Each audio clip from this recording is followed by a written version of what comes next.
আমার আল্লাহ তাআলা আমাকে ভালোবাসেন সবচাইতে কম না বেশি? এই দুনিয়ার যত মাখলুক আছে এর মধ্যে আমার সম্মান সবচাইতে বেশি। আল্লাহ রাব্বুল আলামিন বলেন, ওয়ালাকাদ কাররামনা বানি আদম, আমি আদম সন্তানকে সবচাইতে বেশি সম্মান দিয়েছি। আল্লাহ রাব্বুল আলামিন বলেন, হুয়াল্লাযী খালাকা লাকুম মা ফিল আরদি জামিআ, তিনি সেই মহান সত্তা যিনি তোমাদেরকে গোটা পৃথিবীর সকল কিছু তোমাদের খেদমতের জন্য সৃষ্টি করেছেন। এই যে বিশাল আকাশ, বিস্তৃত জমিন, সাগর, নদী, যত প্রাণীকুল আছে সব আমার আপনার খেদমতের জন্য বানিয়েছেন। তিনি আমার কে? আসতে বলবেন না, তিনি আমার কে? আল্লাহ বলছেন, সকল সৃষ্টি তোর খাদেম, বান্দা তুই আমার শুধু গোলামি করবি, এটা তোর কাজ। তুই আমার গোলামি করবি, সকল সৃষ্টি তোর খেদমত করবে, খেদমতের জন্য আমি দিয়েছি। আমার বন্ধুগণ, আল্লাহ রাব্বুল আলামিন মানুষকে সৃষ্টি করে সুন্দর করে বলছেন, লাকাদ খালাকানাল ইনসানা ফি আহসানি তাকওয়িম, আমি মানুষকে সবচেয়ে সুন্দর আকৃতি দিয়ে সৃষ্টি করেছি, সবচেয়ে বেশি সম্মান দিয়েছি। আমার বন্ধুগণ, আল্লাহ রাব্বুল আলামিন বান্দাকে বিভিন্ন জায়গায় ডাক দিচ্ছেন বিভিন্ন ভাবে তার দিকে আকৃষ্ট করার জন্য।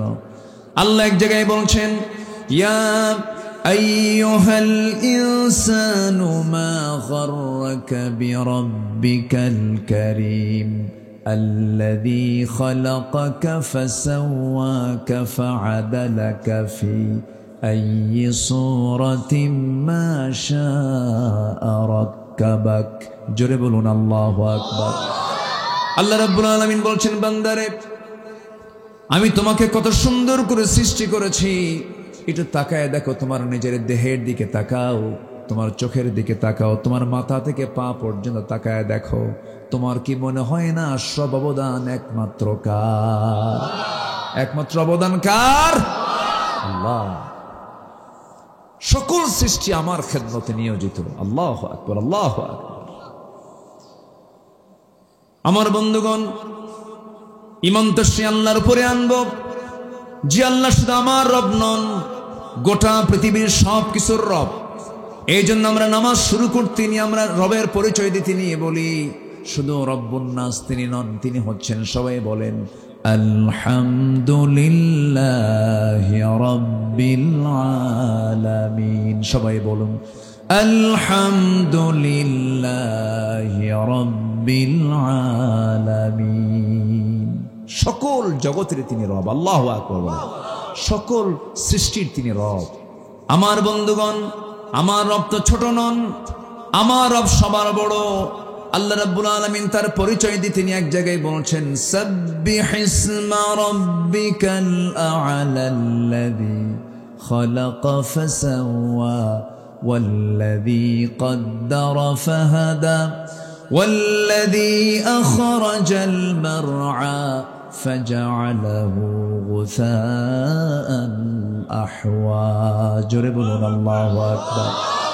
আল্লাহ তার পরিচয় দিয়ে তিনি আরেক জায়গায় বলছেন, তাবারাকাল্লাযী জাআলা ফিস সামাই বুরুজান ওয়া জাআলা ফিহা সিরাজান ওয়া কমারান মুনীরা। আল্লাহু আকবার। কি বড় তার পরিচয়, কি বিশাল বড় পরিচয় তার। এমন পরিচয় পৃথিবীর কারো আছে? কি আকাশ তার, সে আকাশে আবার প্রদীপ্ত সূর্য। সূর্য কি ডুবে যায়? সূর্য কি হেরে যায়? এখন সূর্য কোন আকাশে? কোন আকাশে? বাংলাদেশের আকাশে ছিল, এই সন্ধ্যায় ডুবে গেছে। এখন কোন আকাশে আছে? এখন আছে আমেরিকার আকাশে, আরেক গোলার্ধে। এখন এখানে বাজে 11:15, এখন ওখানে বাজে দিনের 11:15। তাহলে সূর্য কি ডুবে? সূর্য কি হেরে যায়? তাহলে এই যে তাপ দিয়ে যাচ্ছে, সূর্যের তাপ মনে হয় মাঝে মাঝে ভিজা ভিজা লাগে, পুরাতন পুরাতন মনে হয়। এরকম কি লাগে? তাও তো লাগে। এই দেখেন না, মাঝখানে গেল কি খড় তাপ, মনে হয় কাল কি বানাইছে সূর্য আল্লাহ। কি তার তাপ, কি তার উজ্জ্বলতা, গোটা পৃথিবীর যৌবন সে ধরে রাখে সূর্য। আল্লাহু আকবার বলে। সূর্য নাই, কোনো গাছগাছালিও কে দিয়েছেন? আল্লাহ দিয়েছেন। সে আল্লাহ তাআলা বলছেন, বান্দারে আমি তোকে মাফ করে দেওয়ার জন্য আমি কত অস্থির তুই জানিস না বান্দা। আমি তো সবার উপরে থাকি। সাব্বিহিসমা রাব্বিকাল আ'লা মানে হলো ইসমে তাফজিল থেকে এসেছে সবচেয়ে উপরে যিনি, তিনি হচ্ছেন আমার আল্লাহ তাআলা। আর রহমানু আলাল আরশি ইস্তাওয়া, তিনি আরশ আজিমের সমাসীন আছেন। আরশ আজিমটা কোথায়? এখানে আমরা বসে আছি পিরোজপুর ভান্ডারিয়ার কি এলাকা, মাদারশী এলাকায় আমরা বসে আছি। এই জায়গা থেকে আমরা যদি একটু চিন্তা করি আরশ আজিমটা কোথায়, আমরা যেখানে বসে আছি এই জায়গা থেকে আমরা দিনের বেলা সূর্য দেখতে পাই, রাতের বেলা যদি চাঁদ থেকে চাঁদ দেখতে পাই, চাঁদের পিছনে কিছু তারকা দেখতে পাই। ওই তারকারা যেগুলো আমরা যদিও দেখতে পাই মিটমিট করে জ্বলতেছে জোনাকির মতো তারকাগুলো, কিন্তু আপনি বলুন তো সূর্য বড় না তারকাগুলো বড়? শুধু বড় না, অনেক বড়। বেটেলজুইস একটা তারকা আছে যেটা এই সূর্যের চাইতে একটা তারকা শুধু 33 কোটি গুণ বড়। 250 কোটি কি বলে 750 কোটি মানুষ যদি, গোটা পৃথিবীর 750 কোটি মানুষ যদি সব এক জায়গায় মিলে যদি তারকা গুনতে শুরু করে, তবুও তারকা গোনা শেষ হবে না। এত তারকা আকাশে কে রেখেছেন বলেন? আল্লাহ রেখে দিয়েছেন।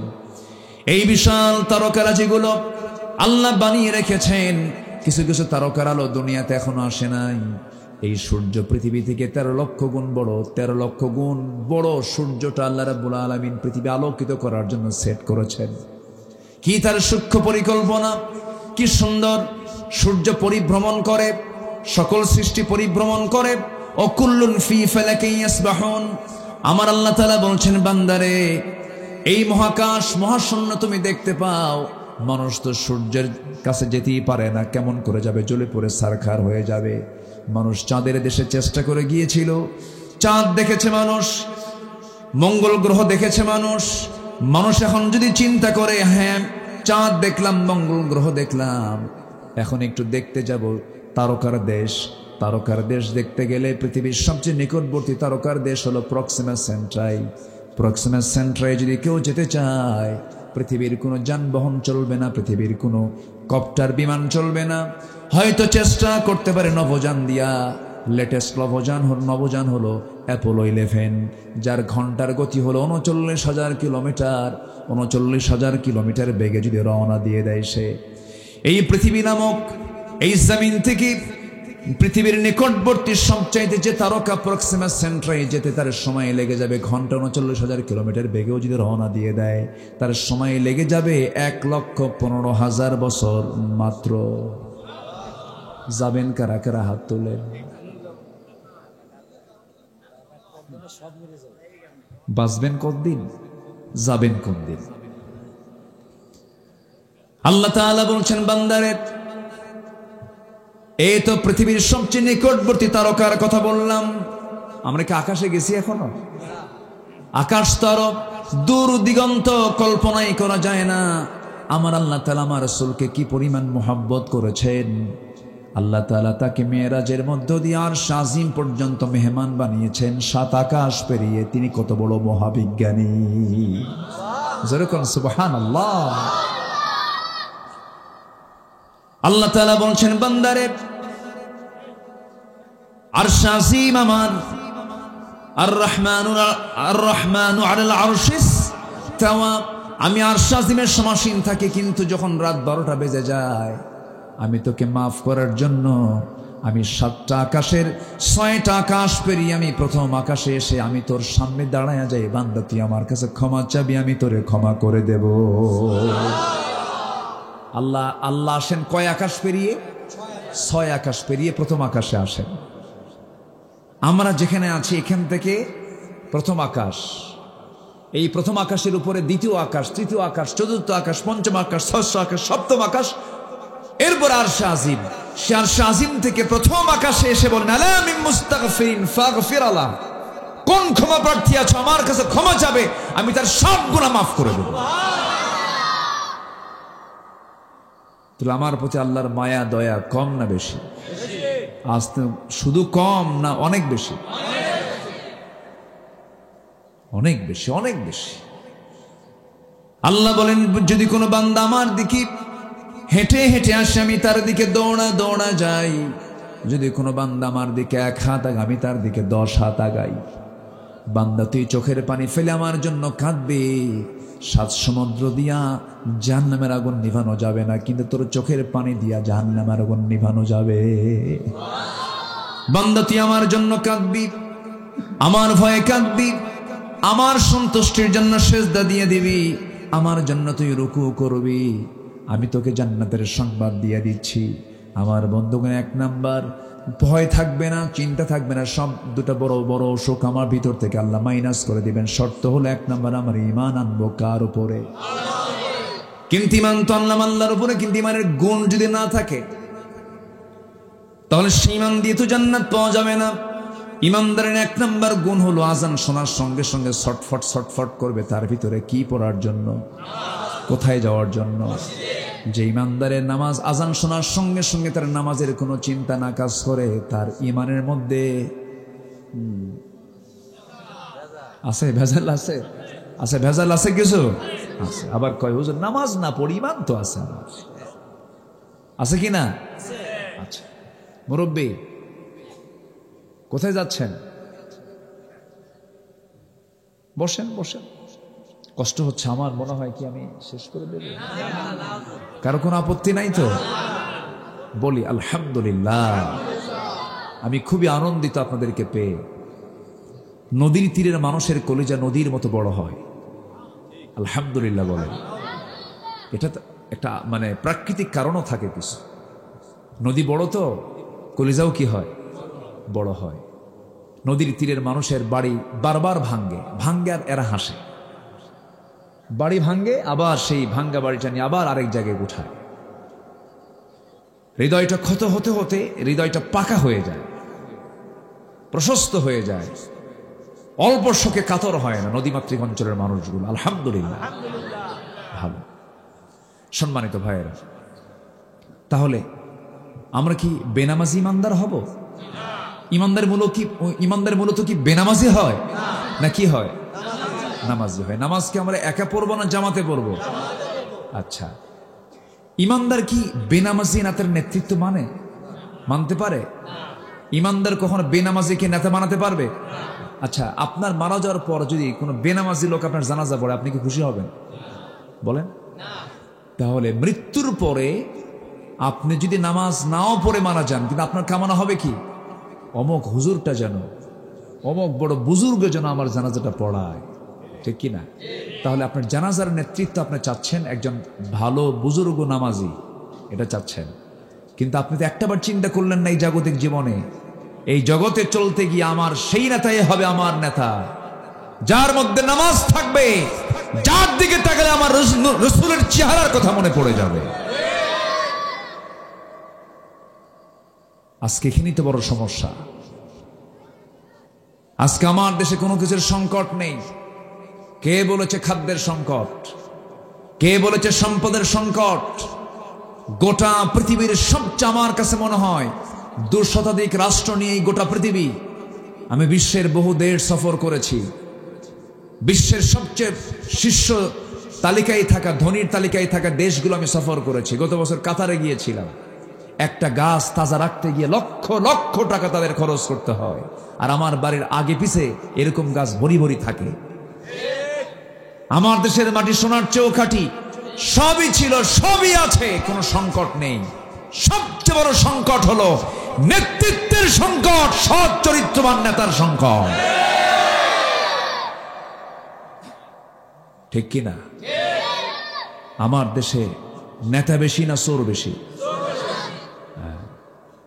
এই তো যোগ বিয়োগ করতেছি কেবল। রাগ করতেছেন নাকি আপনারা? ওয়াজ এগুলোই করতে হবে। বহু দেখেছি আমরা, আর দেখতে চাই না। দুনিয়াতে সেই আমার নেতা হবে যার সঙ্গে আমার আখিরাতে দেখা হবে। আখিরাতে আমরা দেখা করতে চাই বেনামাজির সাথে না নামাজির সাথে? কোন বেনামাজি নেতার নেতৃত্ব আমরা মানি না। বেনামাজি, চরিত্রহীন, লম্পট ওই সমস্ত নেতৃত্বের মুখে আমরা জুতা মারি, থুতু মারি। রাজি আছেন কারা কারা? হাত উঁচু করে দেখান মুসলমান।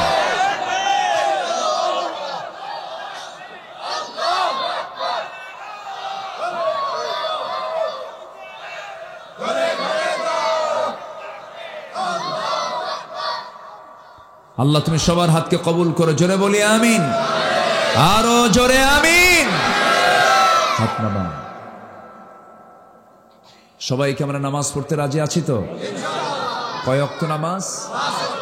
একা না জামাতে? বুঝে না না বুঝে? আমার নবীজির শেষ কথা কি ছিল বলেন? আসসালাত। একটা যুদ্ধ ছিল, সবচেয়ে কণ্টকাকীর্ণ যুদ্ধ, কিন্তু সেই যুদ্ধে রাসূল যেতে পারেননি। কেন জানেন? মদিনার চতুর্দিকে ছিল ইহুদিরা। এখন দুনিয়া জ্বালাচ্ছে কারা? এই জ্বালান এরা আগের থেকে আছে। এরা নবীকে শুদ্ধ মারছে। জাকারিয়া আলাইহিস সালাতু ওয়াস সালামকে করাত দিয়ে চিরে 2 টুকরা করেছে।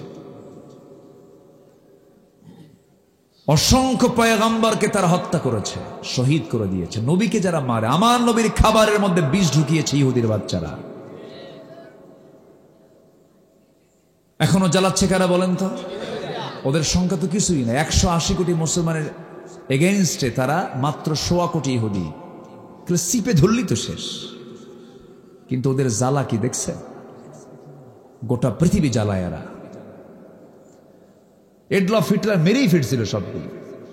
দ্বিতীয় বিশ্বযুদ্ধে মোটামুটি সব মেরেই ফেলছিল। 60 লাখকে গ্যাস চেম্বারে তুলে একদিনে শেষ করছে। কিন্তু এডলফ হিটলার তার আত্মজীবনীতে লিখে গেছেন যে আমি তো সুইসাইড করছি, মরে যাচ্ছি, ঠিক আছে, কিন্তু কিছু ইহুদি থুয়ে গেলাম যেন পৃথিবীবাসী যেন বোঝে যে এডলফ হিটলার কাজটা কি করছে। এর অভিশপ্ত জাতি, কিয়ামত পর্যন্ত এদের নির্দিষ্ট কোনো আবাসন থাকবে না। এখনো যে অবস্থায় আছে ওটাকে বৈধ না অবৈধ? ভাড়াটিয়া হয়ে গেছে বাড়িওয়ালা, ভাড়াটিয়া হয়ে গেছে কি বাড়িওয়ালা। সম্মানিত ভাইয়েরা, সম্মানিত বন্ধুগণ, আমার রাসূল মদিনার চতুর্দিকে যখন দেখতে পেলেন, উপকণ্ঠে দেখতে পেলেন ইহুদিরা বিভিন্ন ষড়যন্ত্রে মেতে উঠেছে। এই ষড়যন্ত্রকে ফেস করতে হলে আমি রাসূল আমার মদিনার বাইরে যাওয়া যাবে না। রাসূল ম্যাক্সিমাম চেষ্টা করতেন তিনি নিজে যুদ্ধের নেতৃত্ব দেওয়ার জন্য। আলহামদুলিল্লাহ বলেন। আমার নবীজি বললেন আমি এই যুদ্ধে যাব না, তবে সেনাপতি আমি নিযুক্ত করে দিচ্ছি। নামাজের গুরুত্বটা কি জাস্ট এটা বোঝানোর জন্য আমি জাস্ট এই ইতিহাসটা একটু টানতেছি। আমার নবীজি বললেন সাহাবীরা কারা কারা আছো যুদ্ধের ময়দানে যাবে? মুতার যুদ্ধ, রোমানদের বিরুদ্ধে যুদ্ধ, পরাশক্তির বিরুদ্ধে যুদ্ধ, কারা কারা আছো আসো। সব চলে আসছে, এক ঝাঁকে চলে আসছেন নবীর সামনে দাঁড়িয়ে বললেন লাব্বাইকা ইয়া রাসূলুল্লাহ, বলুন কি করতে হবে। আমার রাসূল বললেন যায়েদ এদিকে আসো তো, তুমি তো আমার খুব কলিজার টুকরা, তোমার মা আমার কাছে দিয়ে গেছে, আসো তুমি আসো আমার কাছে। দাঁড় করায় দিলেন। জাফর এদিকে আসো, চাচাতো ভাই, তুমি তো কয়েকদিন আগে আবিসিনিয়া থেকে আসলে হিজরত করে, আসো দাঁড়াও। আব্দুল্লাহ এদিকে আসো। 3 জনকে লাইন করে দাঁড় করায় দিয়ে বললেন সাহাবীরা যুদ্ধের সেনাপতি হয় 1 জন, আমি বানালাম 3 জন। আল্লাহু আকবার। বলেই রাসূলের চোখে পানি। আমার নবীজি বললেন আমার পালক পুত্র যায়েদ সে হবে 1 নাম্বার, সে যদি মারা যায় হবে 2 নাম্বার আমার জাফর, 2 নাম্বার যদি মারা যায় 3 নাম্বার হবে আমার আব্দুল্লাহ। 3 জনের মুখে হাসির ঝিলিক, তারা নিশ্চিত হয়ে গেছেন আমরা শহীদ হয়ে যেতেছি। তারা মৃত্যুটাকে পকেটে নিয়ে ঘুরেছেন, শাহাদাতকে তারা এমন ভাবে কামনা করেছেন। এই 3 জনের চেহারায় হাসির ঝিলিক দেখা দিচ্ছিল, কিন্তু মুনাফিকরা পিছন দিয়ে চলে আসলে সে বলছে হাসতেছে কেন, মরে যাবা কিন্তু। সেনাপতি 1 জন হয় 3 জন, তোমরা 3 জন নিশ্চিত মারা যাবে। এই 3 জন সজোরে একসাথে বলতেছে মুনাফিকের বাচ্চারা মরার জন্যই তো যুদ্ধে যাচ্ছি, কারণ জান্নাতের গন্ধ নাকের মধ্যে পেয়ে গেছি। আমার নবীজি বললেন উপস্থিত সাহাবীরা শোনো, আমি তো যেতে পারছি না, মদিনার অবস্থা ভালো না, মুনাফিকরা ষড়যন্ত্র করছে, ইহুদিরা ষড়যন্ত্র করছে, আমি মদিনার বাইরে যেতে পারবো না। তোমাদের মধ্যে যদি এই 3 জন সেনাপতির ইন্তেকাল হয়ে যায়, শাহাদত হয়ে যায়, তোমরা সেনাপতি নিযুক্ত করে নিবা। চলে গেছেন। যায়েদকে বললেন রাসূল ও যায়েদ পরিবার থেকে বিদায় নিয়ে আসো, হুজুর যাওয়ার জায়গা নাই, যাব না, টাইম নাই। সাইয়েদনা জাফরকে বলেন জাফর আবিসিনিয়া থেকে আসছো, কেবলই তুমি আবিসিনিয়া থেকে আসছো, পরিবারকে সময় দিতে পারো নাই, যাও পরিবার থেকে বিদায় নিয়ে আসো, আমার চাচাতো ভাই তুমি। হুজুর আপনি বললেন বলে আমি যাচ্ছি। চলে গেলেন বাড়িতে, স্বাভাবিকভাবে বউয়ের সামনে বসলেন। মত বিনিময় করতে করতে হঠাৎ করে 2 সন্তানকে কোলের মধ্যে নিয়েছেন। স্ত্রীকে বলছেন, স্ত্রী আমার জন্য দোয়া করো, আমি যেন মুতার যুদ্ধে অংশগ্রহণ করে যেন শহীদ হয়ে যেন আল্লাহর জান্নাতে ঢুকতে পারি। স্ত্রী বলছেন, স্বামী আমার, কেবল আপনি আসলেন মদিনায়, আপনি তো দূরেই থাকলেন, হিজরত করে কেবল আপনি আসলেন, আমি আপনার জন্য দোয়া করে আল্লাহ তাআলা আপনাকে গাজী করে যুদ্ধ থেকে ফিরিয়ে আনুন, শহীদের দোয়া করব না। মনটা তার খারাপ হলো। তরবারি কোষমুক্ত করে তরবারির উল্টা দিকটা করে নিয়ে স্ত্রীর হাতটা আস্তে করে টান মেরে ধরে আঘাত করলেন মৃদু। আঘাত করার সঙ্গে সঙ্গে বললেন, স্ত্রী আমি যে আঘাত করেছি রক্তপাত হয়েছে কিনা, না রক্ত ঝরলো না, লেগেছে নাকি, না লাগেও নাই, কেন লাগলো না, কেন কাটলো না, উল্টা করে মেরেছেন তরবারি। আমার জন্য আজকে যত দোয়া করবে শব্দ উল্টা হয়ে যাবে, কারণ আমি 2 নাম্বার সেনাপতি, আমার আগেও একজন আছে, পরে একজন আছে, আমি নিশ্চিত আমি শহীদ হয়ে যাব, আমি নাকের মধ্যে জান্নাতের ঘ্রাণ পেতেছি। দুনিয়াকে তারা কত তুচ্ছ মনে করেছেন। জাফর বিন আবু তালিব ইমানের শক্তিতে বলিয়ান হয়ে قل إن كان آباؤكم وأبناؤكم وأزواجكم وعشيرتكم সব কিছুকে উজাড় করে দিয়ে হাব্বু ইলাইকুম মিনাল্লাহি ওয়া রাসূলিহি ওয়া জিহাদিন ফি সাবিলিহি। জাফর বিন আবু তালিব ছুটে চললেন, পিছন থেকে সন্তানগুলো ডাক দেয় আব্বা আব্বা বলে, একটা বারের জন্য তিনি পিছনের দিকে ফিরে তাকান নাই। আব্দুল্লাহ বিন রাওয়াহা নতুন বিয়ে করেছেন, বাসর ঘর হয় নাই এখনো, ফুল সজ্জা। শুনলেন যখন যুদ্ধের ডাক এসেছে, বিদায় নিলেন। এবার রাসূল বলেন, যাও, নতুন বিয়ে করেছে পরিবার কাছ থেকে বিদায় নিয়ে আসো। বিদায়ের জন্য গেলেন, ঘরের মধ্যে ঢুকলেন না, পিছনের দরজার শিকলটা লাগায়া দিয়া পিছনের সিটকেনি লাগায়া দিলেন। লাগায়া দিয়ে বলছেন, স্ত্রী বাইরে থেকে লাগিয়ে দিয়েছে, বাইরে তুমি বের হতে পারবে না, আমিও ভিতরে যাব না, শুধু আড়াল থেকে তুমি আমার জন্য দোয়া করো, আমি তোমার জন্য দোয়া করি, আমি যেন শহীদ হয়ে আল্লাহর জান্নাতে চলে যাই। স্ত্রী বলছেন, স্বামী আল্লাহর কসম, সময়টা আপনার নষ্ট করব না, প্রেম নিবেদনও চাই না, আমি কিচ্ছু চাই না, একটা বার শুধু আপনি আমার স্বামী একটু অবলোকন করবো, একটু ভালো করে দেখবো, যেন হাসরের ময়দানে আপনাকে চিনতে পারি, অসংখ্য লোকের মাঝে আপনি আমার স্বামী ছিলেন। সঙ্গে সঙ্গে স্ত্রী কথায় আব্দুল্লাহ বলছেন, আমার স্ত্রী এমন সহিনিয়ত যদি তোমার থাকে, আমি যদি তোমার শেষ জীবনের স্ত্রী স্বামী হিসেবে যদি থেকে যায়, তোমার জীবনে যদি কোনো বিয়ে না হয়, হাসরের দিন আমি তোমার স্বামী, তুমি আমার স্ত্রী, চিনিয়ে দেওয়ার দায়িত্ব আমার আল্লাহ নিজে নিয়ে নিবে। সহবাস তো দূরের কথা, স্ত্রীর চেহারা পর্যন্ত দেখলেন না। যুদ্ধে ঝাঁপিয়ে পড়লেন, মুতার যুদ্ধ, এমন অসম যুদ্ধ, তরবারিও ঠিক নাই, অস্ত্রশস্ত্র ঠিক নাই, অসম যুদ্ধ, 1 লক্ষ কোথায় আর 3000 কোথায়।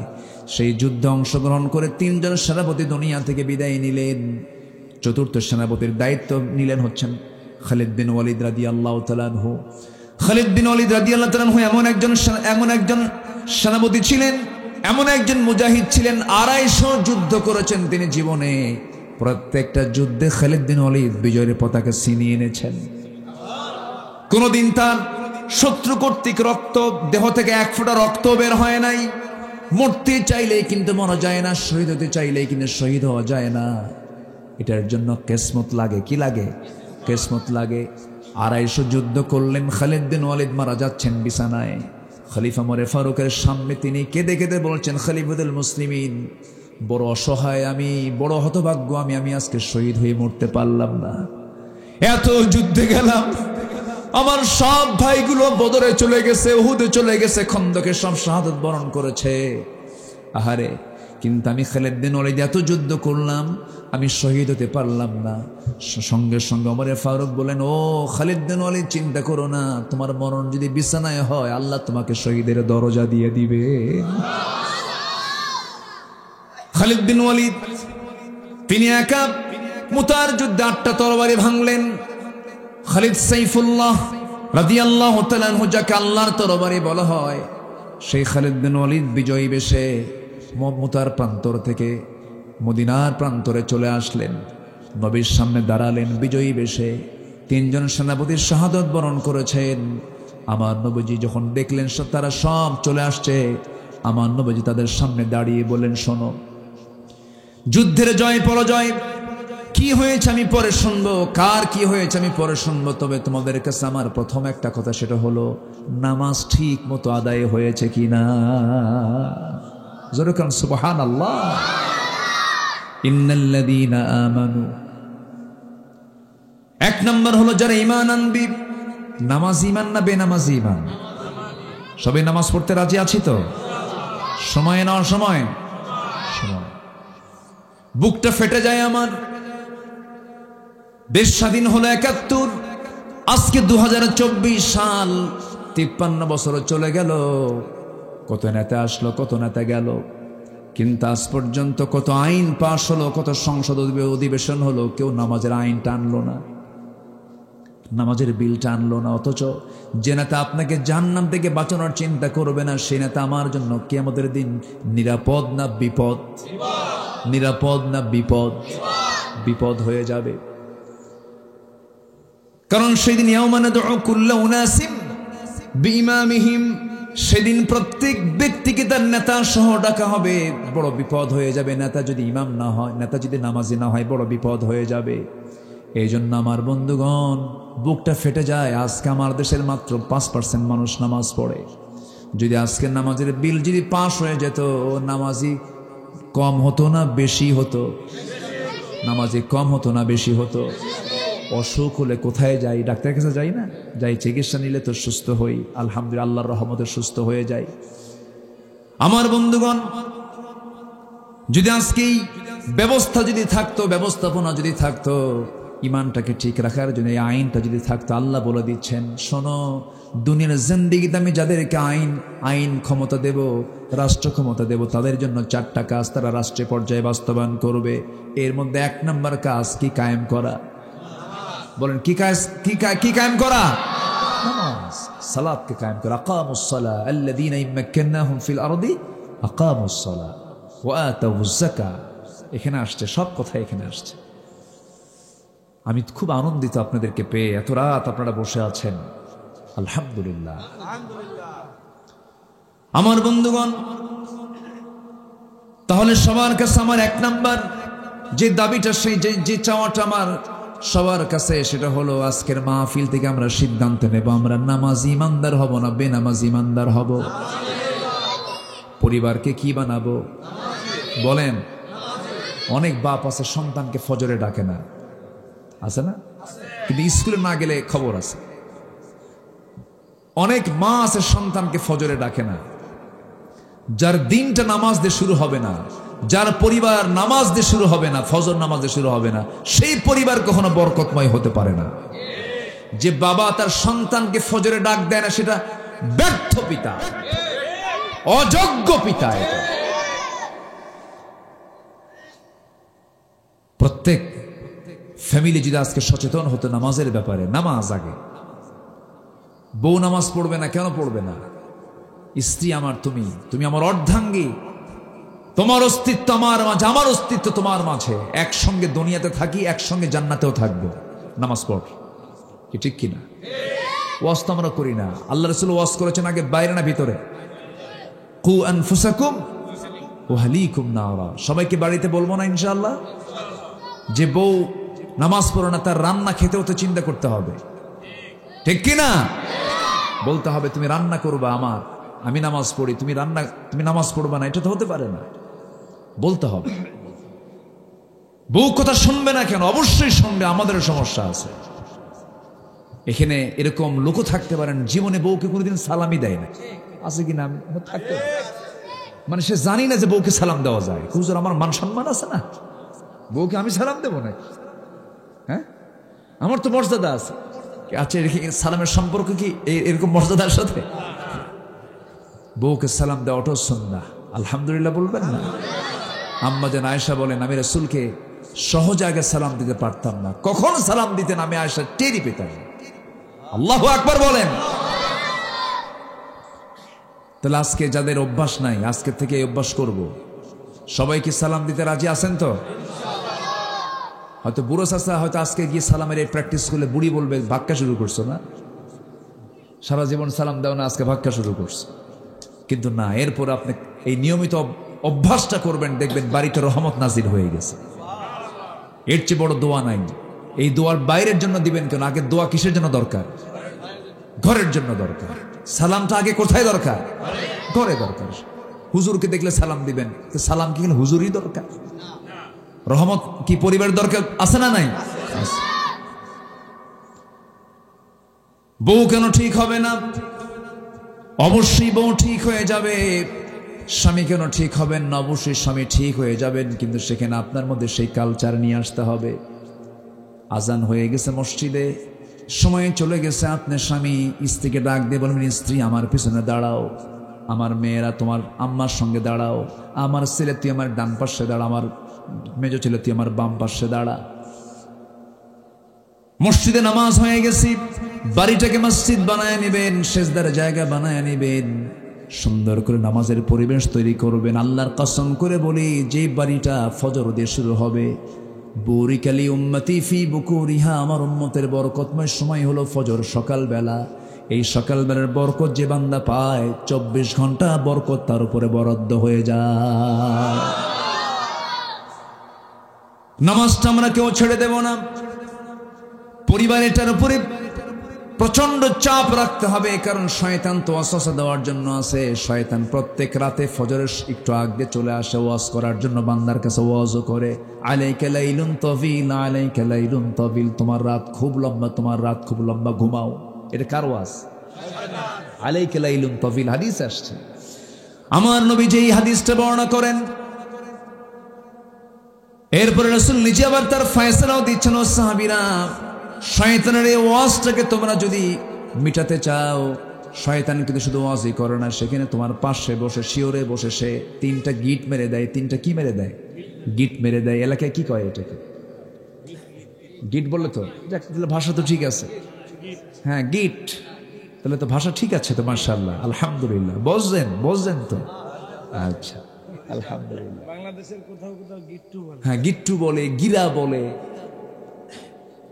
হ্যাঁ অনেক কিছু বলে। ভাষা যে কত, আলহামদুলিল্লাহ। আচ্ছা, যে বাইম মাছ আছে না, বাইম মাছ, বাইম মাছের ছোট ভাইকে কি বলে আপনাদের এলাকায়? মানে বাইমের ছোট সাইজ যেটা, কোরাবাইন। আচ্ছা, যাই হোক, কত ভাষা, তাই না? কত ভাষা যে আছে, আলহামদুলিল্লাহ বলে। তবে আপনাদের ভাষা বোঝা যায়, আপনাদের ভাষার মধ্যে একটা মজা আছে। হ্যাঁ, মনো ঠিক আছে না, এরকম টান আছে না? কি সুন্দর ভাষার মধ্যে একটা মজা আছে। প্রত্যেক ভাষাই সুন্দর, নোয়াখালীও সুন্দর, ভাষা কোনোটাই খারাপ না। যার মায়ের ভাষা তার কাছেই সুন্দর, আলহামদুলিল্লাহ বলে। অনেক সুন্দর ভাষা। বাংলা যে কত সুন্দর ভাষা জানেন, এটা জরিপ এসেছে, গোটা পৃথিবীর 6 নম্বর ভাষা হচ্ছে বাংলা।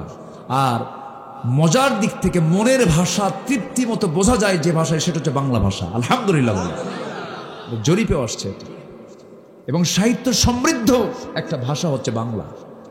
অনেক সুন্দর ভাষা আমরা পেয়েছি মার কাছ থেকে, বলি আলহামদুলিল্লাহ।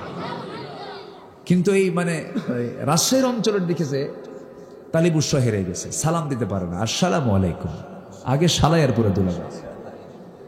হ্যাঁ, আমি কই বলেন সুবহান আল্লাহ, কয় সুবহান আল্লাহ, ওরা সুবহান আল্লাহ বলতে পারে না।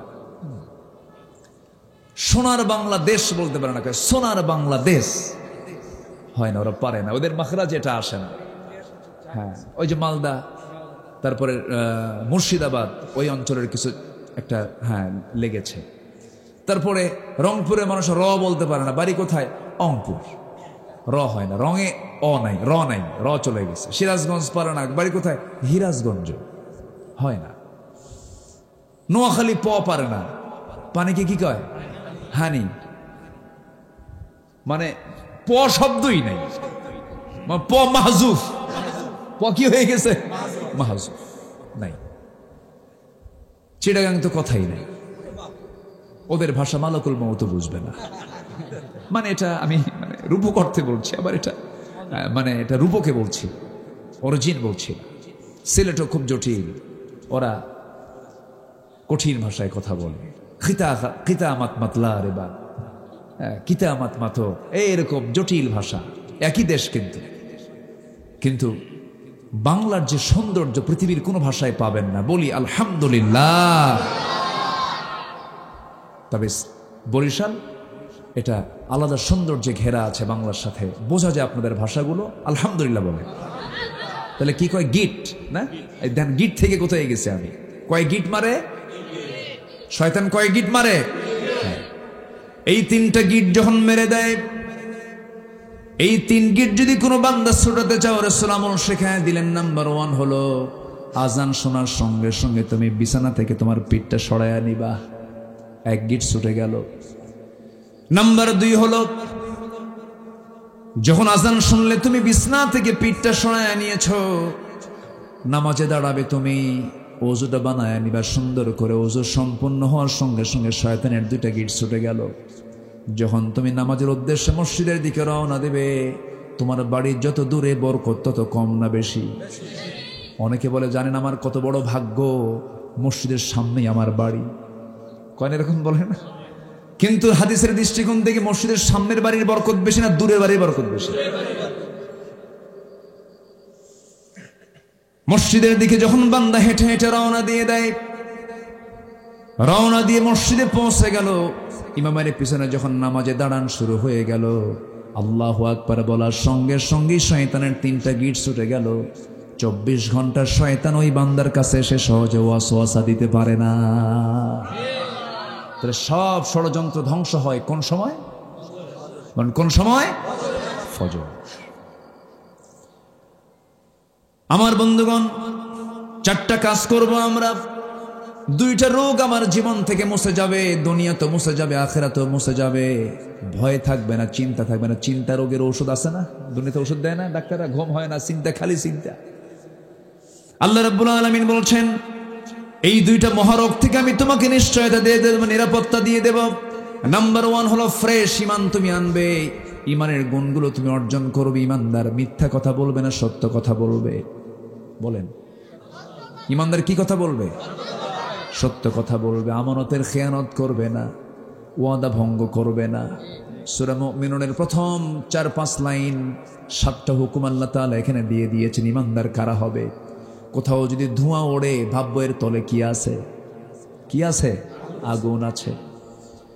ঈমানদার চেনার জন্য কিছু সিমটম লাগবে। নাম্বার 1, নামাজের জন্য পেরেশান হয়ে যাওয়া, খুশুর সঙ্গে নামাজ পড়া। খাশিউন ওয়াল্লাযীনা হুম আনিল লাগফি মুহরিদুন ওয়াল্লাযীনা হুম লিয-যাকাতি ফাঈলুন ওয়াল্লাযীনা হুম লিফুরুজিহিম হাফিজুন। যৌনাঙ্গের হেফাজত করবে, লজ্জাস্থানের হেফাজত করবে, এরপর ওয়াদা ঠিক রাখবে, আমানত ঠিক রাখবে, নামাজের যত্নবান হবে। আল্লাহ বলছেন উলাইকা হুমুল ওয়ারিসুন আল্লাযীনা ইয়ারিসুনাল ফিরদাউসা হুম ফিহা খালিদুন। আমি তোকে জান্নাতুল ফিরদাউসের মেহমান বানায় নেব। যেরকম সুবহানাল্লাহ। আবার ঈমানের কিছু রোগও আছে, ঈমানের কিছু রোগ আছে। 1 নম্বর রোগ হলো যেটা বলেছি শিরক। ঈমানের আরো কিছু রোগ আছে, যেরকম হিংসা করে। হিংসা তো এলাকায় নাই, একজনের ভালো কিছু চললে আরেকজন সহ্য করতে পারে না। মানে একজনের উন্নতি হয়, আরেকজনের ঘুম হারাম হয়, এরকম আছে কি না? মানে একজনের উন্নতি হতে থাকে, আরেকজনের কি হয়? ঘুম হারাম হয়। হলো কেমনে? হ্যাঁ, কেমনে হলো? খুব পেরেশান, কেমনে সম্ভব? খুব চিন্তা, শুধু চার দোকানে বসে চা খায় আর এইগুলো গল্প করে। আছে না নাই বলেন তো? হিংসা হলো সমস্ত নেক আমলকে বরবাদ করে দেওয়ার একটা মাধ্যম। ক্বালা ইয়াকুম ফিল হাসাদ ফাইনাল হাসাদা ইয়াকুলুল হাসানাত কামা তাকুলুন নারুল হাতাব। অনেকদিন আগে এক ওয়াজে শুনেছিলাম, এই তো আমাদের হুজুরের কাছ থেকে শুনেছিলাম, আপনার প্রতিবেশী। আল্লাহু আকবার, কি এক্সাম্পল তার, কি উন্নত উদাহরণ তার। তো ওই যে এক বেচারি, আগের যুগে তো মানুষ বিয়ে করতে যেত হলো ঘোড়ায় চড়ে, ঘোড়ায় চড়ে যেত। তো গ্রামের এক মুরব্বীর ঘোড়া আছে, এক যুবক বিয়ে করবে। তো মুরব্বীর কাছে গিয়ে বলছে, মুরব্বী ঘোড়াটা কি দেওয়া যাবে, আমার অমুক দিন বিয়া। তো মুরব্বীর আবার খুব রাগ ছিল যুবকটার উপরে, রাগের ঠেলায় বলছে, না আমি তোর ঘোড়া টোড়া দেবো না, যা। তো যুবকটা বাড়িতে আসছে, সবে কদরের রাত, মসজিদে গেছে নামাজ পড়তে। তো নামাজ শেষ কইরাই হাত দুটো তুলে বলে, আল্লাহ আজকে রাতে আমার কিচ্ছু চাওয়া নাই, বুড়ার জন্য ঘোরা মার, বুড়ার জন্য ঘোরা মার। তো এই একখান দোয়া কইরা চলে আসছে বাড়িতে। বাড়িতে এসে দেখে মার চোখে পানি, মা কান্দে। মা তুমি কান্দো কেন? বাবা তোর গরু মরছে। বাবা তোর কি মরছে? গরু মরছে। দোয়া ঠিকই কবুল হয়েছে, মালাকুল মওত ঠিকই আসছে, কিন্তু ঘোড়ার কাছে না যায়, কার কাছে গেছে? কার গরু? যার দোয়া। হিংসার ফলাফল এমনই হয়। হিংসা করব না আমরা, হারাম কোনো কাজে যাব না। হারাম কথা, হারাম কাজ, হারাম কারবার, ওজনে কম বেশি করা, এগুলো করলে এগুলোর কোনো আরাম, হারামের কোনো আরাম। এক বেচারি চোর গোটা রাত কষ্ট করে একটা ঘোড়া চুরি করে আনছে। সকাল হয়ে গেছে, বাড়িতে এসে চোখে ঘুম, ছেলেকে ডাক দিয়ে বলে, বাজান কষ্ট করে ঘোড়াটা চুরি করে আনলাম, তুই একটু বেঁচে আয়, বাজারে নিয়ে যা। ছেলের হাতে ঘোড়ার লাগাম দিয়ে সে ঘুমায় পড়ছে।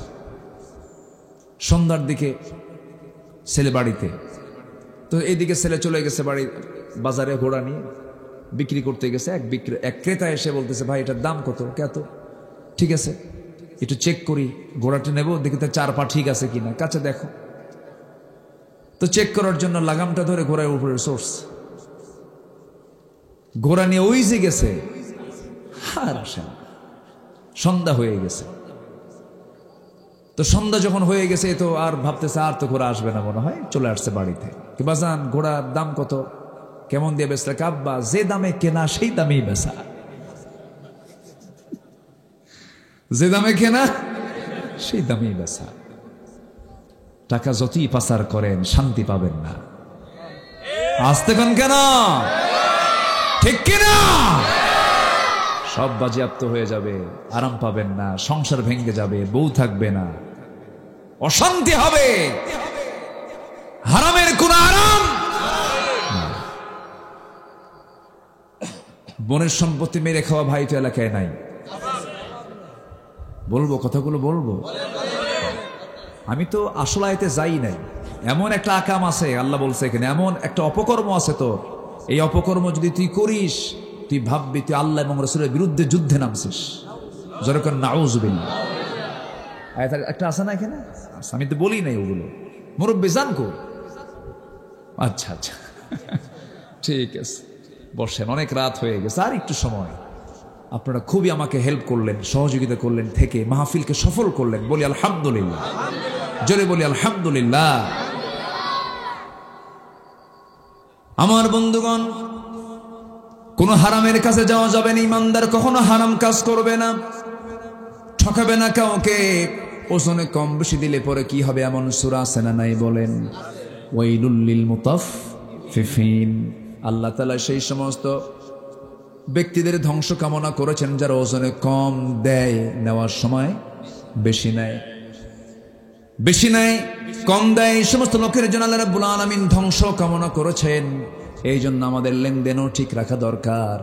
আমার বন্ধুগণ, লেনদেন যার ঠিক হবে, জান্নাতটা ঠিক হয়ে যাবে। ওয়াকিমুল ওয়াজনা বিল কিসতি ওয়ালা তুখসিরুল মিজান। বনের সম্পত্তি মেরে খাওয়া যাবে না। আমি তো মনে করি, আমার মনে হয় বাংলাদেশের খুব কম সংখ্যক পরিবার আছে যে পরিবারে ভাই 2 বিঘা পেলে পরে বোন 1 বিঘা সমান মানের সমান দামের জমি বোন পেয়ে যায়, এমন সংখ্যা খুবই কম। এটা পার্সেন্টে আসবে কিনা সন্দেহ। বোনদেরকে ঠকায় দেয়, বোনদেরকে দেয় না। আমার মাহফিলে মা বোন আলোচনা শুনছেন কিনা জানেন, হয়তো মনে মনে ভাবতেছেন, যারা শুনতেছেন, হুজুর ভালো করে কোন ভাই কিছু এখানে বসে আছে, ঠিক আছে না? শোনা দরকার। আল্লাহ তাআলা নিজেই এটার ফয়সালা করে দিয়েছেন 1500 বছর আগে। লিযযাকারি মিসলু হাযযিল উনসাইন। পুরুষ যা পাবে মেয়ে তার অর্ধেক পাবে। ছেলে যদি পায় 2 বিঘা, মেয়ে পাবে 1 বিঘা। এটা আল্লাহ তাআলা ফরিদাতাম মিনাল্লাহ, আল্লাহ এগুলো নির্ধারণ করে দিয়ে, তিলকা হুদুদুল্লাহ, আল্লাহ তাআলা এগুলো সীমা নির্ধারণ করে দিয়েছেন। আমার বন্ধুগণ, কিন্তু ভাইরা কৌশল করে বিভিন্নভাবে বোনদেরকে ঠকায় দেয়। জমি মাপতে গিয়া, হিসাব করতে গিয়ে কম দামি জমিগুলো বোনদের নামে বরাদ্দ করে দেয়। আবার দেখবেন এক যুগ হয়ে গেছে, বাপ মারা যাওয়ার এক যুগ ধরে বোনের অংশের ধানগুলো ভাই নিজের গোলায় তোলায়, আবার সেই বিক্রি করা ধানের টাকা দিয়ে সে হজ করতে যায়। এমন ভাইও আছে না নাই? আছে। সম্পূর্ণ হারাম এগুলো, সম্পূর্ণ হারাম। কোনো কথা বলা যাবে না। যেদিন বাপ মারা যাবে তারপরের দিন বড় ভাইয়ের দায়িত্ব, বিশেষ করে বড়জনের দায়িত্বে সমস্ত ভাই বোনকে ডেকে নিয়ে বলা উচিত, আমার আব্বার কবরের শান্তির জন্য তোরা আমাদের অংশগুলো নিয়ে চলে যা, সব নিয়ে চলে যা। কিন্তু তা তো করা হয় না। হজ করেছেন, কপালটা নামাজ পড়তে পড়তে কালো বানায় ফেলছে, কিন্তু বোনের সম্পত্তি মেরে খাওয়া ভাই আছে না নাই বলেন? এগুলো মারাত্মক অপরাধ, বান্দার হক, যা নষ্ট হলে পরে আপনি জান্নাত আপনার জন্য বাজেয়াপ্ত হয়ে যাবে। এটা ঈমান বিধ্বংসী কাজ, ঈমানের বিপরীত কাজ এগুলো। আবার বন্দেরকে সম্পদ তো দেয় না, মাঝে মাঝে ঈদের পার্বণে, পিঠা পার্বণে, পৌষ পার্বণে বন্দেরকে ডাক দিয়া কিছু পিঠা খাওয়ায় দেয়, কিছু মিষ্টি খাওয়ায় দেয়।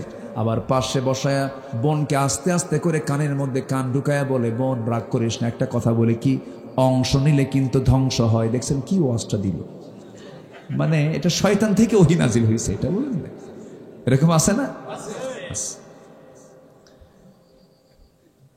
এগুলো শয়তানি ওয়াসওয়াসা, আপনার মাথায় রাখা উচিত। যে মার পেট থেকে আপনার জন্ম হলো, সেই মার পেট থেকে আমার বোনটার জন্ম হয়েছে, কেন আমি তাকে ডিস্টেন্স মনে করবো? আমি তো কেন তাকে দূরে মনে করবো? আমি তাকে দিয়ে দেব, বুঝে শুনে দিয়ে দেব। আল্লাহ তাআলা এগুলো বলে দিয়েছেন কত আগে, এগুলো আজকে মুসলমানরা হারিয়ে ফেলেছে। এগুলো করা যাবে না। আল্লাহ রাব্বুল আলামিন সুন্দর করে ঈমানটাকে ফ্রেশ ঈমানতে বলেছেন। আল্লাহ রাব্বুল আলামিন এই জন্য এক জায়গায় বলছেন, ইন্নাল্লাযীনা আমানু ওয়া লাম ইয়ালবিসু ঈমানাহুম বিযুলমিন উলাইকা লাহুমুল আমনু ওয়া হুম মুহতাদুন। জোরে বলুন আল্লাহু আকবার। ঈমান যারা আনবে, ঈমানকে যারা জুলুমের দ্বারা যারা আচ্ছাদন করবে না, কিসের দ্বারা? জুলুম করে না, জুলুম করে না। আজকে আলেমদের উপরে জুলুম আছে না নাই? আচ্ছা, এই দেশ কি শাসন কখনো আলেমরা করেছিল? এই দেশ ধরেন এই যে 71 থেকে আজকে 2024 সাল, এই 50-52 বছরে কখনো কি ক্ষমতার চেয়ারে কি আলেমরা আসছে? আলেমরা? জেলখানায় কারা? তাহলে শাসন করলো না, দেশ চালালো না, আকাম কুকাম করার তো সুযোগই পায় নাই। দেশ চালালো কারা আর জেল খাটে কারা? প্রশ্ন আছে না নাই? আল্লাহ বলছেন, যারা ঈমানকে যারা জুলুমের দ্বারা আচ্ছাদন করবে, ঈমান শেষ। ঈমানদার কখনো জালিম হতে, আর জালিম কখনো ঈমানদার হতে পারে না। জালিম ঈমানদার হবে না, ঈমানদার জালিম হবে না। আয়াত এগুলোই বলে দেয়। আমার বন্ধুগণ, 1 নম্বর হলো ঈমান আনা, নাম্বার 2 হলো আমিলুস সলিহাত, নেক কাজ যারা করবে, ভালো কাজ যারা করবে। নেক কাজগুলো কি, ধরুন আপনারা মাহফিল এসেছেন, মাহফিল আসতে নিয়ে রাস্তায় চলতে নিয়ে দেখা যায় অনেক সময় খোয়া পড়ে থাকে, থাকে না? খোয়া পড়ে থাকে। এই খোয়াটা আপনি সরে দিলেন, এটা ঈমানের শাখার একটা অন্যতম শাখা। আল্লাহু আকবার বলেন। তরিকুল আদা। আমার বন্ধুগণ, ঈমানের বহুগুলো দিক আছে, এটা নেক আমল। আপনি খোয়াটা সরাইয়া দিলেন, আরেকজনের পা ওই খোয়ার উপরে পড়লে তার পাটা ভেঙে যেত। আপনি সুন্দর করে খোয়াটা সরাইয়া দিন, এটা আপনি ঈমানের কাজ করলেন, নেক আমল করলেন। আমার ভাইয়েরা, এইরকম করে জগৎ জীবনে চলতে গিয়ে যেটাই মানবতার কল্যাণমূলক কাজ হবে, সেটাই নেক আমল। আমি কোরআন যতটুকু ভাঙ্গাচুরা পড়েছি, আমার কাছে মনে হয়েছে মানব জীবনে, বান্দার জীবনে যত আমল আছে, এর মধ্যে সবচেয়ে শ্রেষ্ঠ আমল হলো যে বান্দা অন্য বান্দার উপকারে কোনো কাজ করতে পেরেছে। বলি আলহামদুলিল্লাহ। মানবতার কল্যাণ করা, সৃষ্টির কল্যাণ করা, সকল সৃষ্টিকার, আর সেই সৃষ্টির কল্যাণ করলে সবচেয়ে বেশি খুশি হবেন কে? আল্লাহ তাআলা। আমার বন্ধুগণ, নেক আমল যারা করবে, নাম্বার 3 হলো নামাজ যারা কায়েম করবে। আল্লাহ তাআলা নামাজ কায়েমের কথা বলেছেন, একবার না বারবার, একবার না বারবার। আর নামাজ পড়তে বলেছেন মাত্র একবার। নামাজ পড়তে বলেছেন একবার, নামাজ পড়তে বলেছেন ফাসাল্লি লিরাব্বিকা ওয়ানহার। কিন্তু নামাজ কায়েমের কথা বলেছেন বারবার। একবার না বারবার বলেছেন, যে কথা বারবার বলা হয় তার গুরুত্ব কমে না বাড়ে?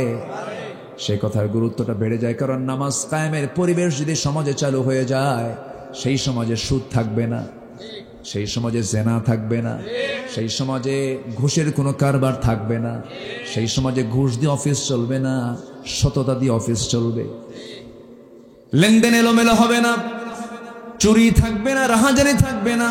সানা থেকে হাজরামত পর্যন্ত নিরাপদে একজন নারী একা কিনে নিঃসঙ্গে চলবে, কোনো পুরুষ তার দিকে তাকাবে না, কারণ সেই পুরুষের মধ্যে থাকবে একমাত্র কার ভয়?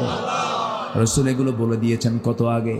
আমার বন্ধগণ, নামাজ কায়েম যারা করবে, নামাজ কায়েম মানে হলো নামাজ কায়েম সেখানেই সেখানে নামাজ কায়েম। নামাজ কায়েম সেটা কি বলে? যে সমাজে সুদ নাই, জেনা নাই, হত্যা নাই, খুন নাই, জেনা নাই, এই সমস্ত কাজ যে সমাজে বন্ধ থাকবে সেটাই হলো ইসলামী সমাজ, সেটা হচ্ছে নামাজ কায়েমের পরিবেশ থাকা। ওয়া আতাউজ যাকাত, নাম্বার 4 হলো যারা যাকাত আদায় করবে। নামাজ আছে যেখানে যাকাত আছে। আল্লাহ নামাজের সঙ্গে কিসের ওয়াজ করেছেন? যাকাত। নামাজ আল্লাহর হক, যাকাত। দেখেন, আসেন দোয়া করি না? দোয়া করব না? আল্লাহ আলোচনা চলুক, হুজুর মরুক, হুজুরও বাঁচো। গতকালকে আমার মাহফিল ছিল সেই বগুড়া নাম শুনেছেন তো? বগুড়া। সেই বগুড়া থেকে ঢাকা আসছি, এসে ফজর পড়েছি।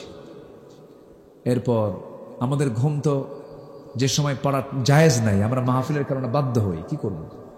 এরপর ফজর পড়ে কিছু বিশ্রাম নিয়ে এরপর আবার 11টা সাড়ে 11টার দিকে বের হয়েছে। ঢাকা পার হতেই তো কামসারা, পুলসিরাত, অনেক জামটাম ঠেলে চলে আসছে। এখন তো মাশাআল্লাহ অনেক ভালো হয়েছে, রাস্তাঘাট অনেকটা ভালো হয়েছে। যেটা ভালো অবশ্যই আমরা বলি ভালো। আল্লাহ তুমি জাতিকে দুর্নীতির কবল থেকে তুমি আল্লাহ হেফাজত করো, জোরে বলি আল্লাহুম্মা আমিন। এসেছি তো দেখি আর একটু কথা বলি। তো যাকাত এটা জরিমানা না ফরজ কাজ? যাকাত কি জরিমানা না ফরজ কাজ? সেদিন এক হাজি আমার কয়, আল্লাহ, আমি হুজুর বলতে, হুজুর আল্লাহর কাম নাই, সরকারও ট্যাক্স নাই, আল্লাহও যাকাত দিচ্ছে। দেখছেন কত বড় বেকুব? এরকম আছে না নাই বলেন তো? যাকাত দেওয়া কি? বলেন, যাকাত আদায় করা কি ফরজ? নামাজ যেমন ফরজ, যাকাত দেওয়াও ফরজ। কেউ উঠবেন না, একটু বসেন। আচ্ছা, আল্লাহ রাব্বুল আলামিন বলেন, এই 4টা কাজ যদি করো, প্রথম বলছেন তিনি লাহুম আজরুহুম ইনদা রাব্বিহিম ওয়ালা খাউফুন আলাইহিম ওয়ালা হুম ইয়াহজানুন। জোরে বলুন আল্লাহু আকবার। কি পরিপূর্ণ আয়াত এটা! আল্লাহ বলছেন এই 4টা কাজ করলে পরে তাদের জন্য আমি আল্লাহ আমার তরফ থেকে তাদের জন্য পুরস্কার আছে। আমার আল্লাহ ছোট না বড়? আমার আল্লাহর পুরস্কারটা হবে ছোট না বড়? আল্লাহ বলছেন, বান্দারে চিন্তা করিস কেন? তোর কপালে যদি জান্নাত হয়ে যায়, সর্বনিম্ন জান্নাতও যদি দেই 10টা পৃথিবীর সমান একটা জান্নাত। কয়টা পৃথিবী? কেউ পারবে পৃথিবীতে কেউ দিতে? তো গোলাম কার হব আমরা? পৃথিবীর কেউ তো আমাকে দিতে পারবে না, তো গোলাম বান্দার হয়ে লাভ কি? গোলাম হব কার? সর্বনিম্ন জান্নাত হবে 10টা পৃথিবীর মতো একটা জান্নাত। সেই জান্নাত আল্লাহ তাআলা রেখে দিয়েছেন। সেই জান্নাতগুলো খোঁজার জন্য কোরআন পড়ার দরকার আছে না নাই? কোরআনের মধ্যেই তো জান্নাতের দাগ নাম্বারটা আছে। পৃথিবীর কোনো বইয়ের মধ্যে জান্নাতের দাগ নাম্বার খুঁজে পাবেন না। আপনার বাড়ির দাগ নাম্বার আছে না নাই? আপনার জমির দাগ নাম্বার আছে না নাই? বাড়ির দাগ নাম্বার মুখস্থ হলো, জমির দাগ নাম্বার মুখস্থ হলো, পুকুরের দাগ নাম্বার মুখস্থ হলো, কিন্তু জান্নাতের দাগ নাম্বার মুখস্থ হলো না। জান্নাতটা আপনি পাবেন কেমন করে? এই জন্য জান্নাতের দাগ নাম্বার কোরআনটা আমাদের সবার জানার দরকার। কোরআনটা শোনা, কোরআনটা বোঝা, কোরআনটা জানা সবার জন্য, অন্তত কোরআনটা সহি করে পড়া, হালাল হারামের জ্ঞান অর্জন করা সবার জন্য ফরজ। কোরআনটা সহি করে পড়া ফরজ, কোরআনটা সুন্দর করে তেলাওয়াত করা ফরজ। কিন্তু বুকটা ফেটে যায়, কত শিক্ষানীতি চালু হলো 53 বছরে আজ পর্যন্ত এই জাতির অধিকাংশ মুসলমান আজকে কোরআনটা সুন্দর করে পড়তেও পারে না। আমি কি ভুল বলতেছে নাকি? অথচ কোরআনের হক আদায় করার জন্য তিলাওয়াত দরকার, কিরাআত দরকার, দিরাসাত দরকার, তাদাব্বুর দরকার। আল্লাহু আকবার বলো। সব দরকার। তেলাওয়াতই নাই, কিরাআতই নাই, তাদাব্বুর হবে কখন আর দিরাসাত হবে কখন? আমার বন্ধুগণ, অনেক বুড়ো চাচা আছে গ্রামের, যদি চাচাকে বলি চাচা কোরআনটা পড়েন, বলে বাবা মুখে আসে না, খুব কঠিন। বলে না, এরকম বলে না? বলে। কিন্তু চাচাকে যখন বলি চাচা ওই যে ভান্ডারিয়া চড়খালির মোড়ে বিসমিল্লাহ চত্বরের মোড়ে আপনার 3 কাটা জায়গা আছে, ওই 3 কাটা জায়গার দাগ নাম্বার কত? 93। দেখছেন, টনটনা মুখস্থ। আবার চাচা পিরোজপুর জসকোটে সপ্তাহে 2 বার করে বারান্দায় ঘরে বুড়া মানুষ চামড়াগুলো কুচকে গেছে, যখন বলি চাচা আপনি এরকম জসকোটের বারান্দায় ফাইলে দৌড়াদৌড়ি করেন কেন? সেই সময় চাচা বলে মামলা আছে জমাজমির, মামলার সামনে একটা রায় হবে, উকিল বোঝে না, উকিলকে বুদ্ধি দিয়া যায়। দেখছেন, উকিলকে বুদ্ধি দেওয়া যায়, উকিলের উনি বুদ্ধিদাতা। আবার জমির দাগ নাম্বার মুখস্থ আছে, কিন্তু কোরআনটা পড়তে পারেন না, কোরআন নাকি তার কাছে কঠিন মনে হয়। কিন্তু সবচেয়ে বড় কথা হলো বান্দা, তুমি জান্নাত তুমি যদি পেতে চাও চেষ্টা করার দরকার আছে না নাই? ওয়াল্লাযীনা জাহাদু ফীনা লানাহদিয়ান্নাহুম সুবুলানা। যে বান্দা আমার পথে আসার জন্য চেষ্টা করে, কোরআন শেখার জন্য চেষ্টা করবে, দিন শেখার জন্য চেষ্টা করবে, আমাকে চেনার জন্য চেষ্টা করবে, আমি তার একটা রাস্তা না অসংখ্য রাস্তা, সাবিল সুবুল, সাবিলের বহু বচন, অসংখ্য রাস্তা আমি তার জন্য খুলে দেই। চেষ্টা করব আমরা, সাহায্য করবেন কে? আল্লাহ। আমার বন্ধুগণ, আল্লাহ রাব্বুল আলামিন এরপরে বলছেন এই 4টা কাজ যদি তুমি করো বিশাল বড় পুরস্কার আমি তোমাকে দেব। তোমার ভয় থাকবে না, তোমার চিন্তাও থাকবে না, ভয় চিন্তা দুটাই দূর করে দেব। ইমানদার ব্যক্তি সহজে হতাশ হয় না। ইমান যার নাই তার মধ্যে হতাশা কাজ করে, ইমান যার আছে তার মধ্যে হতাশা কাজ করে না। এরপর আল্লাহ রাব্বুল আলামিন ইমানদারকে ডাক দিয়ে বলছেন আমাকে ভয় করো। আরেকটা বিষয়ে তোমরা সতর্ক থাকবে, সেটা হলো ইয়া আইয়ুহাল্লাযীনা আমানুত্তাকুল্লাহা ওয়া যারু মা বাকিয়া মিনার রিবা ইন কুনতুম মুমিনিন। ইমানদারেরা তোমরা আমি আল্লাহ আমাকে ভয় করো। আর একটা বিষয় জেনে রেখে দিও, সেটা হলো সুদের কারবার করবে না যদি তুমি ইমানদার হও। সুদ বুঝি ভান্ডারিয়া নাই? আছে আছে আছে আছে। কে উঠবেন না? উঠলে কিন্তু ভাববো সেটাই সুদ খায়। বসে এই তো লাইনে আসতেছি তো। হ্যাঁ, ওয়াজ শুনবো, নামাজও পড়বো, সুদও খাবো, আল্লাহ খুশি থাক, শয়তানও বেজার না হোক। এই চরিত্র ইমানদারের নয়, এই চরিত্র মুনাফিকের। মুনাফিকের সুদের মোহরা চলছে আজ। আমি কি ভুল বলছি? সব জায়গায় সুদ। আল্লাহ বলছেন লা তাকুলুর রিবা আদআফা মুদাআফা।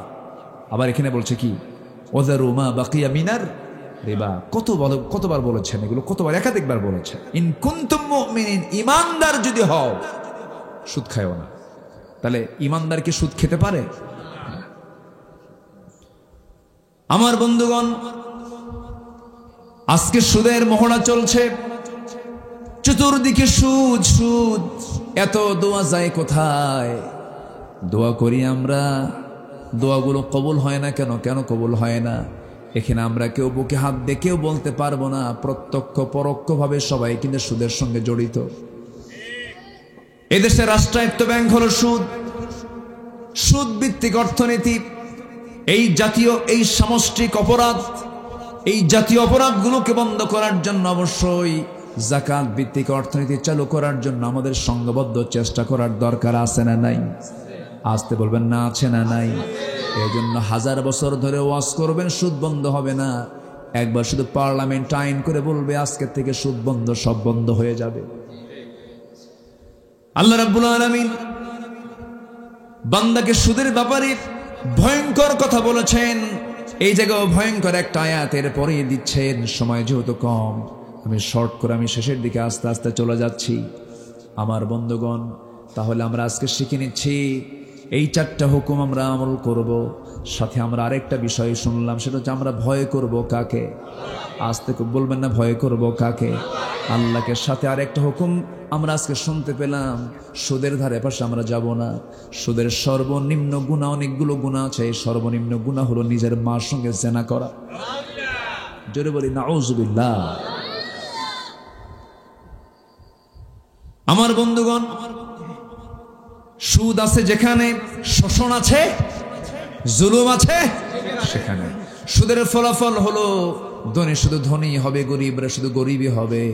আর যাকাতের ফলাফল হলো ধনীর সম্পদ গরিবের মাঝে এসে সামাজিক ভারসাম্য বজায় থাকবে, সোশ্যাল সিকিউরিটি চলে আসবে, নিরাপত্তা চলে আসবে। এটা হচ্ছে যাকাতের ফলাফল। আজকে আমার দেশে যদি যাকাত আদায় হতো, এই 4,500 থেকে 5,000 প্রায় ইউনিয়ন পরিষদ আছে, যে পরিমাণ যাকাত রাষ্ট্রীয়ভাবে যদি আদায় করা হতো ব্যাংকিং হিসেব অনুযায়ী, প্রত্যেকটা ইউনিয়নে 43 কোটি করে টাকা যাকাতের জমা হতো প্রত্যেক বছরে। আল্লাহু আকবার বলেন। তাহলে একটা সম্ভাবনা ছিল কিনা বলেন? ছিল। কিন্তু কে করবে এগুলো কাজ? আমার বন্ধুগণ, এই জন্য আল্লাহ রাব্বুল আলামিন এই যাকাতকে চালু করার জন্য, নামাজকে প্রতিষ্ঠার জন্য আল্লাহ রাব্বুল আলামিন দিন প্রতিষ্ঠার সংগ্রাম করতে বলেছেন। আরেকটা সূরার মধ্যে, সূরাতুশ শুরার মধ্যে আল্লাহ রাব্বুল আলামিন বলেন, শারা'a লাকুম মিনাদ-দীনি মা ওয়াসসা বিহি নূহান ওয়াল্লাযী আওহায়না ইলাইকা ওয়া মা ওয়াসাইনা বিহি ইব্রাহিম ওয়া মূসা ওয়া ঈসা أن أقيموا الدين ولا تتفرقوا فيه। জোরে বলুন আল্লাহু আকবার।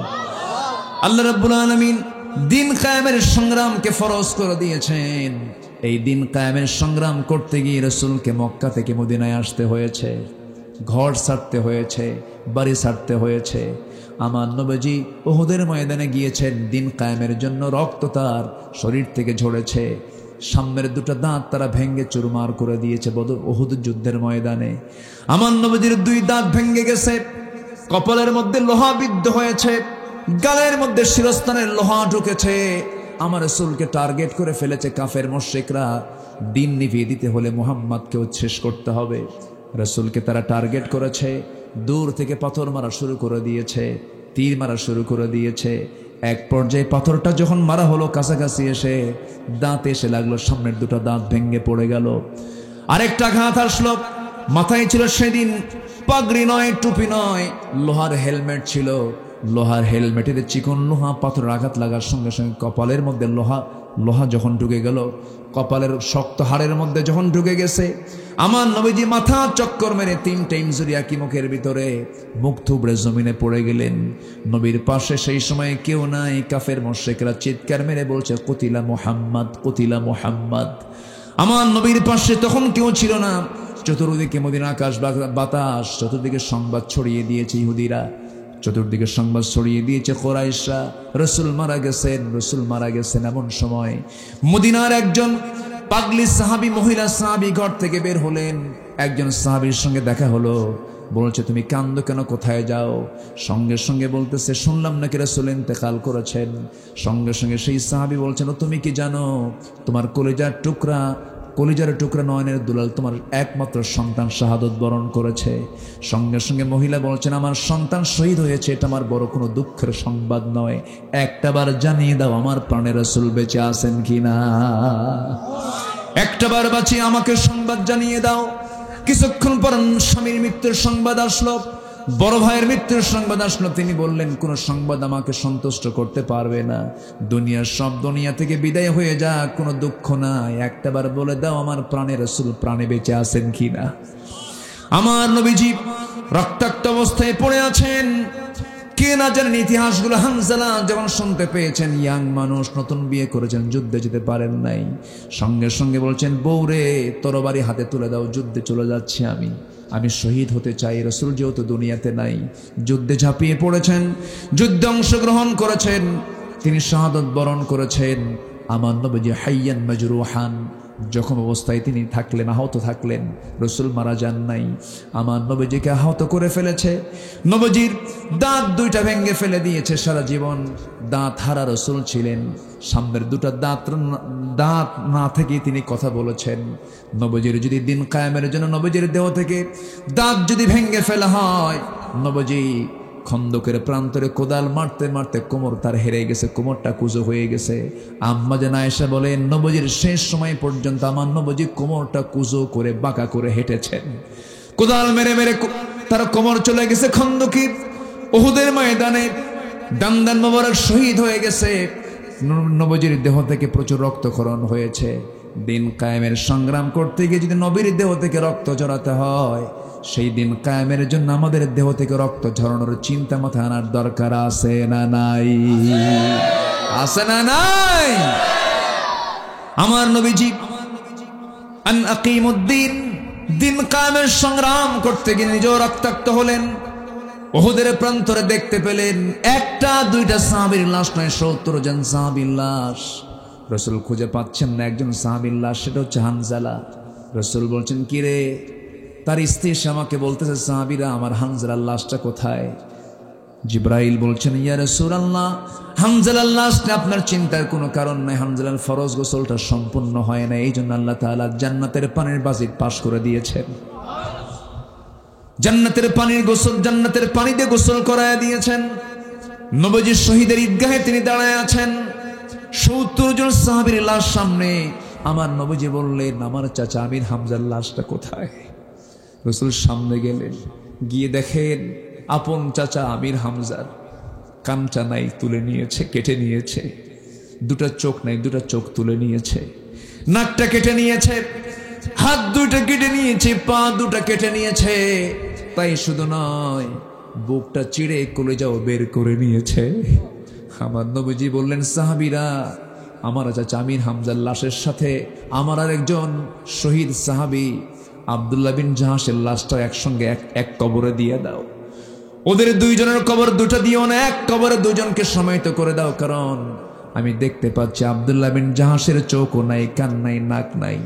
আমরা আব্দুল্লাহ আজকের যুদ্ধের মধ্যে এমন সুন্দর দোয়া করেছিল, আমরা আব্দুল্লাহ দোয়া করেছিল। আব্দুল্লাহ তিনি সেদিন বলেছেন, আল্লাহ, আমি আজকে যুদ্ধে যাচ্ছি ওহুদে, আমি যেন শহীদ হয়ে যাই। কাফেররা যেন আমার চোখ তুলে নেয়, কান কেটে নেয়, নাক কেটে নেয়। এই নাক কাটা, কান কাটা জখম অবস্থায় কিয়ামতের দিন হাসরের ময়দানে তোমার সামনে হাজির হব আল্লাহ। যে সময় তুমি আমাকে প্রশ্ন করবে, ফিমা যদি আনফুকুদুনু, তোর নাক কেন কাটা, কান কেন কাটা, সেই সময় বলবো, আল্লাহ, তোমার জমিনে তোমার দিন কায়েমের জন্য কাফেররা আমার নাক কেটে নিয়েছিল, কান কেটে নিয়েছিল। সেই সময় তুমি আল্লাহ আমাকে বলবে, সাদ্দাকতা, তুই সত্য বলেছিস, যা, আজকে কোনো হিসাব নাই, আজকে আমি তোরে জান্নাত দিয়ে দিলাম। আমরা আব্দুল্লাহ বিন জাহাসের লাশটা, আমার চাচার লাশটা একই কবরে সমাহিত করে দাও। আমার নবীজি সেই দিন একসঙ্গে ৭০ জন সাহাবীকে বিদায় দিয়া ক্ষত হৃদয় নিয়ে তিনি মদিনার মসজিদে ফিরেছিলেন। সেই রক্ত ভেজা উহুদের ময়দানের এই রক্তের মধ্য দিয়ে ইসলাম কায়েম হয়েছিল। সেই দিন কায়েমের জন্য আমাদেরও সেই চেষ্টা করার দরকার আছে না নাই? আল্লাহ কবুল করুন, আল্লাহ কবুল করুন। হ্যাঁ, আপনি দোয়া করেন, আমি করব। জি, আমরা আল্লাহর কাছে চাই ফজর যেন হয় সবার, ইনশাআল্লাহ। যে আল্লাহ আমাদের সবার মা বোনদেরকে পর্দায় থাকার তৌফিক দান করুন। জি, আল্লাহুম্মা আমিন।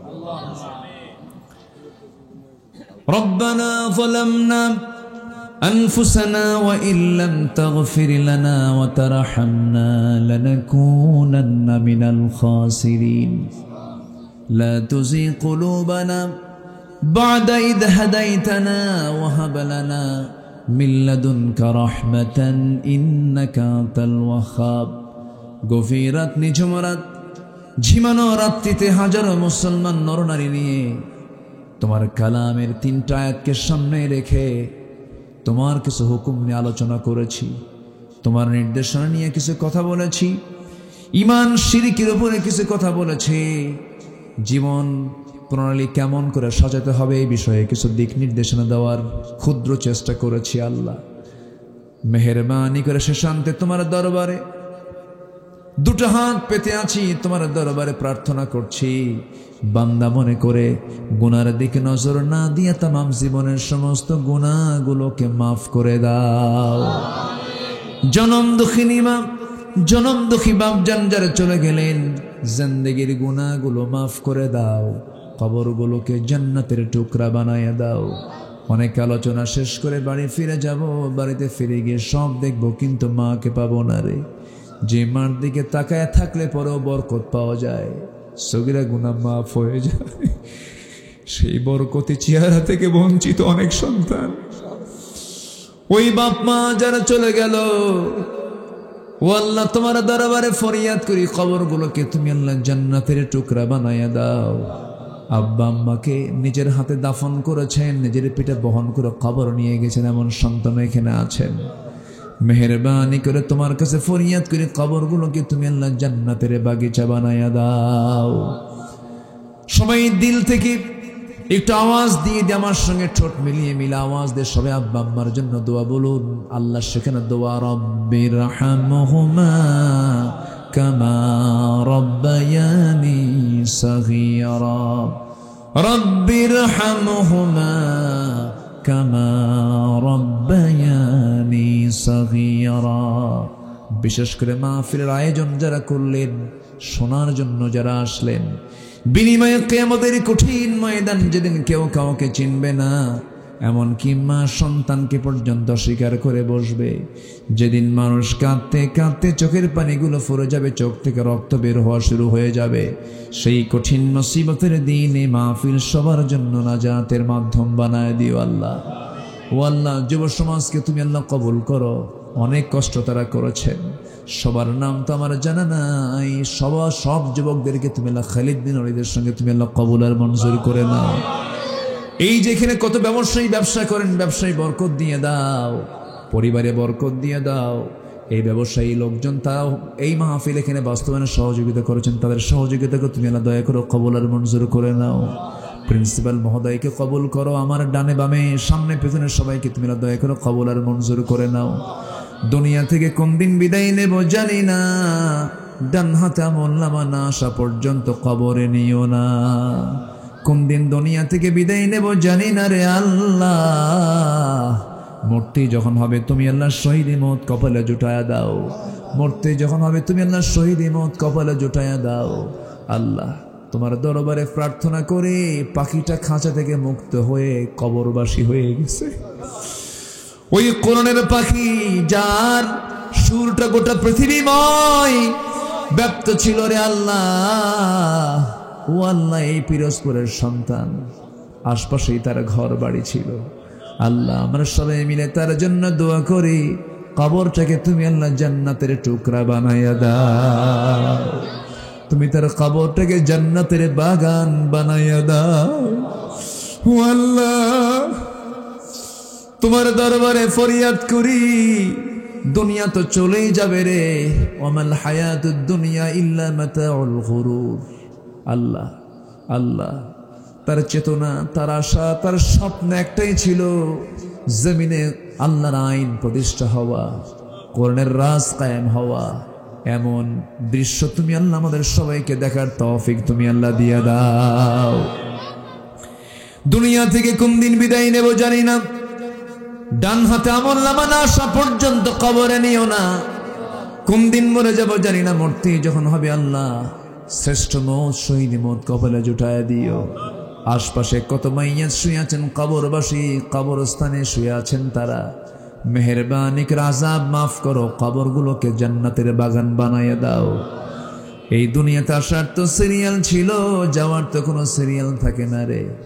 ডান হাতে আমলনামা না আসা পর্যন্ত মরণ দিবা না, তবে যেদিন মরে যাব রে, টান মেরে ঘর থেকে বের করে দেবে, জীবনের শেষ গোসল হয়ে যাবে, মোরামুখ সব দেখে দেখে চলে যাবে, সন্তানগুলো কাঁদবে, প্রতিবেশী সব ছটফট করবে, আমাকে নিয়ে কবরের দিকে চলে যাবে রে।